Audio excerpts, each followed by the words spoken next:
Hello everyone, what's up? Welcome back to the channel. If you're new here, my name is Jacob. I'm a beauty boy turned beauty boss. I'm really getting over that intro. I need to think of something better. So today I thought I would kind of do a little get ready with me while I chat about some Aussie influencers. For skin prep, I've already gone ahead and clean shaved and popped on the First Aid Beauty Ultra Repair Cream. Love how thick it is, but it absorbs quickly into the skin. That's what I love about it. And this video is, I guess, tailored more towards like the no makeup kind of vibes. You are wanting something that is like good for camera, but also not so crazy in person. Like this is the makeup that I wore to the ABIAs, to my brother's wedding. I've worn this to a bunch of events, and every single time I get so many compliments on my skin. Applying everything more on the heavier side, that way you can really see how it looks on camera, but you can always just tone it down and just use less product. I'm going to prep my skin with my SPF 50. This is a La Roche-Posay and Thelios 50, whatever the fuck. And I find that this SPF is really good underneath makeup. It makes your skin really nice and like hydrated and bouncy, and as you can see, like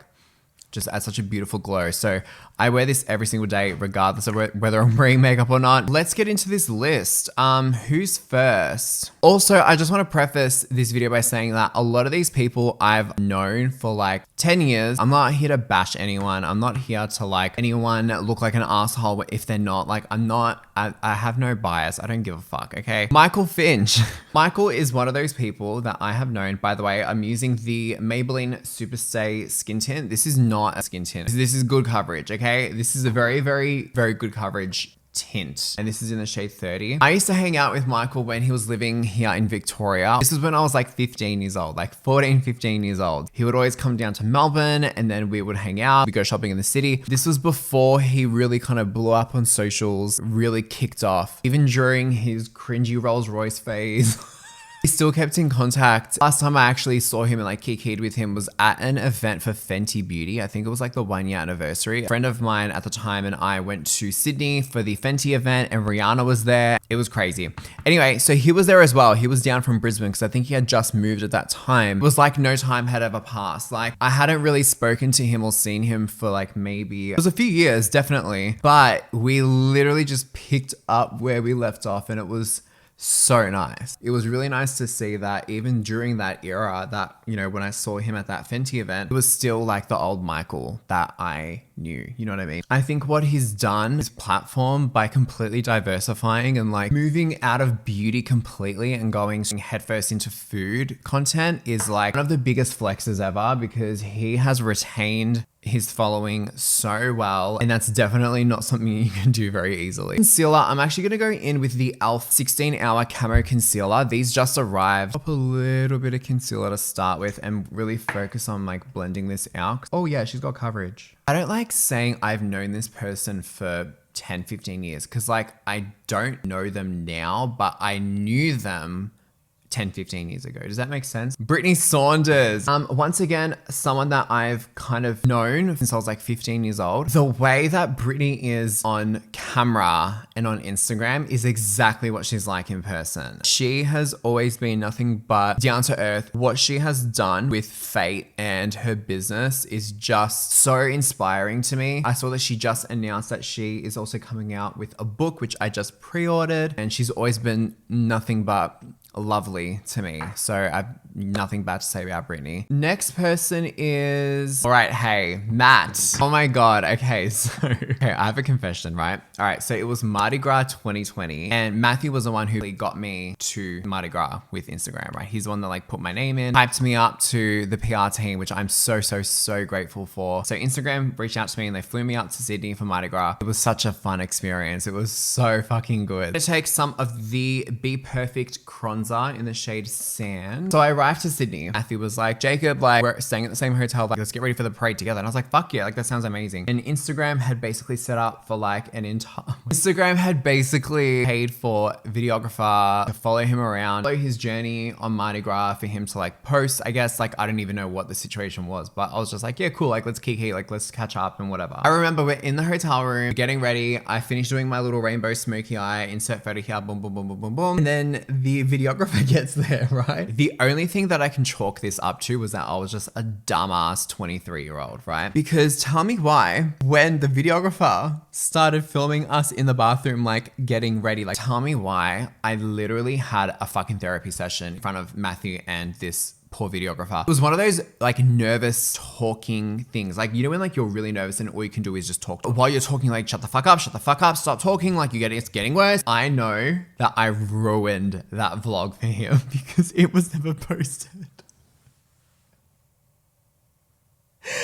It's so bad. I don't even remember what I said. And that is literally something that haunts me to this day. I'm not even joking. By the way, this is a e.l.f. camo liquid blush in the shade Dusty Rose. I have to just publicly apologize to Matthew and say I'm really, really sorry that I fucked your vlog up. I learned to shut the fuck up. I've done a lot of work on myself since then. I'm a new person, okay? Matt is another one of those people who, like, the way that you see them online is the exact same way that they are in person. Really funny and genuine, always going for the joke. He's just such a fun person to be around. That's a tea on Alright Hey. Nakia Joy. I'm pretty sure this is Rimmel Stay Matte. Do you remember this? Yeah, what a throwback. I'm gonna take it with a powder puff, okay? Tap a little bit into my hand, and whatever's left on the puff, I'm gonna use to set everything down. I'm only gonna keep it in the center of my face here because that's the place that goes shiny. So Miss Nakia Joy, oh my God, I really should be using her powder. I don't even have it here because I only keep it at the studio. Is an actual angel sent from God himself. I'm not even kidding. She has been such a incredible support for me, even before I had Bouquet Beauty. Like, I remember meeting her for the first time at a Nick's party. She was just so gracious and so kind. The way she is online is the way she is in person. Like, I don't fuck with people who aren't that way. I was at her wedding. I was the makeup artist to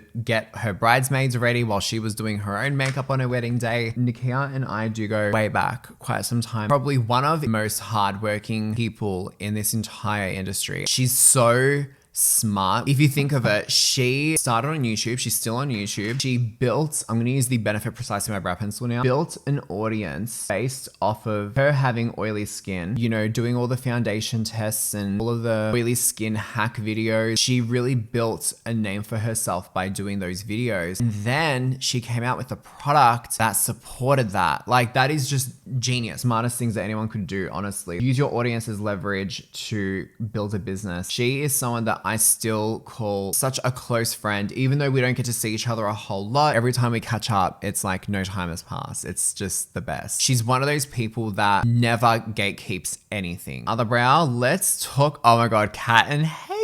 Kat and Haley, aka Beauty News, aka Kitsch Snitch and Haley O. Literally love those two so much. They're like my hot older sisters in this industry. Open and just chill. And once again, they are the exact same way in person as they are online, which is really special. There are a lot of fake fucking people who, you know, put one face on for the camera. I've heard some stories about some of these Aussie YouTubers. I've heard some YouTubers who have literally created their whole brand based off being minimalist and everything is like clean and concise and put together, and they've literally written books on this. And I've heard through the grapevine that they are fucking dirtiest people on planet Earth. I feel like there's a fine line between having a good judge of character and being judgmental. I like to think I have a really good judge of character. I don't like to form an opinion on anything or anyone until I have like a really good idea of kind of person that they are, and I've seen them in multiple different situations and,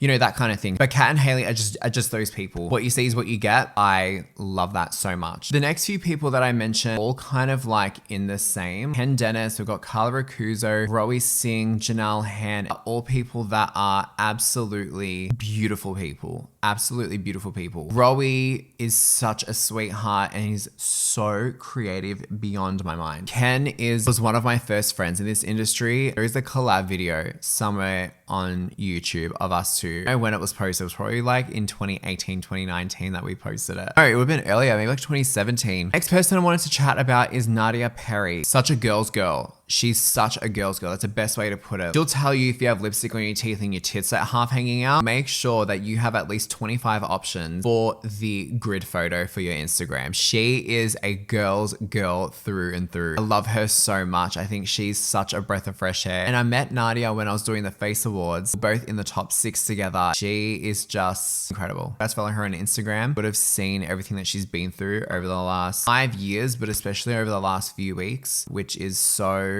heartbreaking. Something that, you know, kind of teaches you to not take anything for granted. So yeah, I love her. Next is Maria Thattil.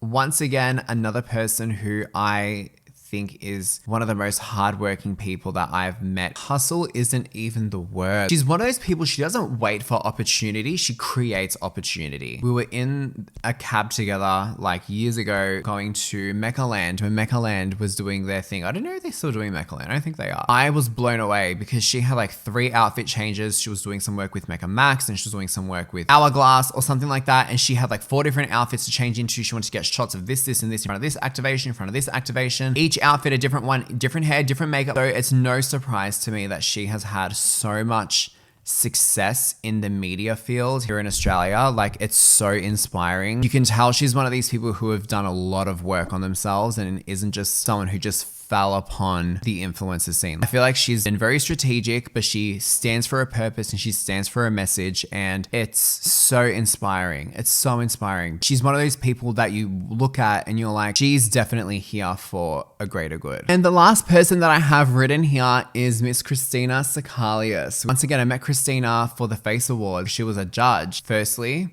hot bitch. Her and Mark, gorgeous. Gorgeous. The way that they look on camera is how they look in person. It's actually quite offensive. Once again, an incredibly hardworking person. Like, I only knew her at the time when she was doing her master classes, and I had heard about them, and she had become this huge celebrity makeup artist at like the age of 25, 26. I have so much respect for her and Mark, and they are such incredibly smart business people. So I really do look up to them. I actually look up to every single person on this list. They have really created a brand for themselves, firstly, but also have been able to leverage off of that to pursue their other interests and succeed at them, which is so not easy to do, especially when you build your audience off of the backing of a particular thing. Like Nakia, for example, she started as a beauty guru. The oily skin category was hers, and then she owned it and she created so much content around it and she became the leader of it. And from there, she then leveraged off of that to sell a product, and now she is doing incredible things with her brand. And I just find it so interesting and so inspiring to be around and to see, because, you know, I hope one day that I'm as successful and humble and down to earth as these people are, because all of these people that I mentioned today aren't people that have their head in the sky and like they're fucking assholes to be around. Like, the list of people that I spoke about today are people who have worked their ass off to get to where they are. From what I can see anyway, they've still kept to their same values and their same morals throughout the entire way. I think that also comes with being Aussie. Don't get me wrong, there are definitely some influencers that have their head up their ass. I think there's a part of Australian culture that's just chill. It's not a dog eat dog world like it is in America, for example. I know that these people that I spoke about today are people who I look up to so much, and I really hope that this gave a little bit more context as to not just my position in the beauty industry and how long I've been in the beauty industry for, the online beauty industry I should say, but also like some context to my personal experience of them in my own opinions. So that is pretty much the completed look. This is a very simple boy glam clean vibe. Hope you guys enjoyed. This is kind of just like a test video. I'm kind of testing this new setup just to see if this is like a space that I would like to film these kinds of videos in. If you guys did like this video, be sure to give it a thumbs up and subscribe as always. But I love you guys so much. Thank you for watching, and I will see you guys in the next one.